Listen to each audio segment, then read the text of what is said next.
Welcome.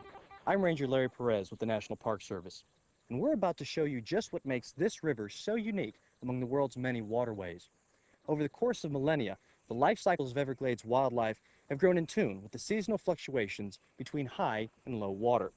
Still, it's the continued supply of clean, fresh water in the right amount, at the right time, at the right place that makes everything work here. In forming the Everglades, Mother Nature struck the perfect balance between quantity, quality, timing, and distribution. In order for this place to survive, we've got to learn and mimic that same balance. And to understand this delicate balance, you have to find out how the water once flowed. The story of this river began in the Kissimmee River Basin 150 miles north of the park. Every summer, rains flooded this basin, spilling over into massive Lake Okeechobee, which in turn overflowed to form the lifeblood of the freshwater Everglades, the 50-mile wide by 80-mile long river of grass. Over the last 100 years, the Everglades were dammed, diked, and drained, diverting water to feed thirsty farms and cities. As less water entered the ecosystem, the Everglades shrank, reducing it to less than a third of its original size. For life to return to the way it was, we must turn back the clock to replicate the water's original plan. Nature will hopefully do the rest. Many of the Everglades parts are still intact, like elevation change, one of the key ingredients for a river. Despite appearances, there's a 14-foot drop from the river's source to Florida Bay.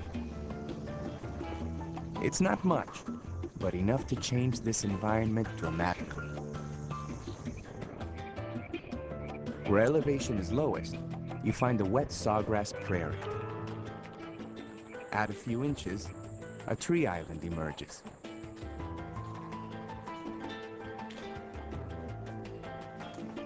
Another foot, you get a pine forest.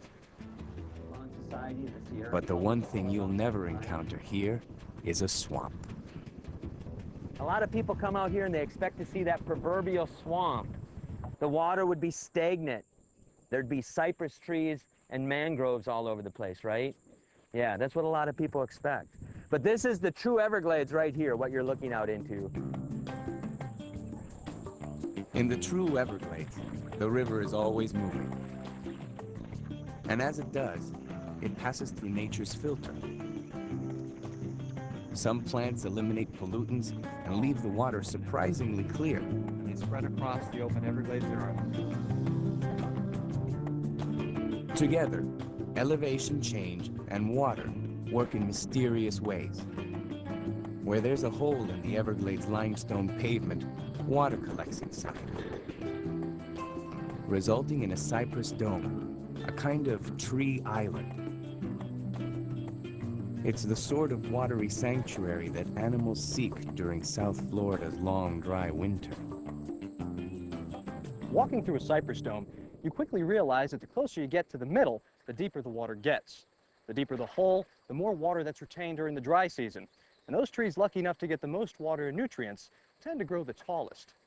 Because South Florida's landscape is flat as a pancake, a change in elevation of only a few inches can make the difference between flood and drought. The quantity of water in this river is important not only to the cypress trees around us, but to all other forms of life in the Everglades. Too much water and wildlife may drown. Too little and life simply cannot persist. Cypress domes are also made possible by the Everglades' unique geographic location. South Florida sits on the edge of both temperate and tropical environments, making it the largest subtropical ecosystem in America. This means plants and animals from much farther north live side by side with creatures from the tropics.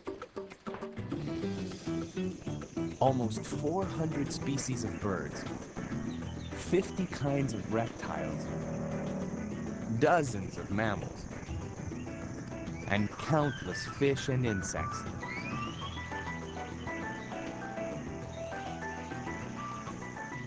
Find refuge in these life-giving waters.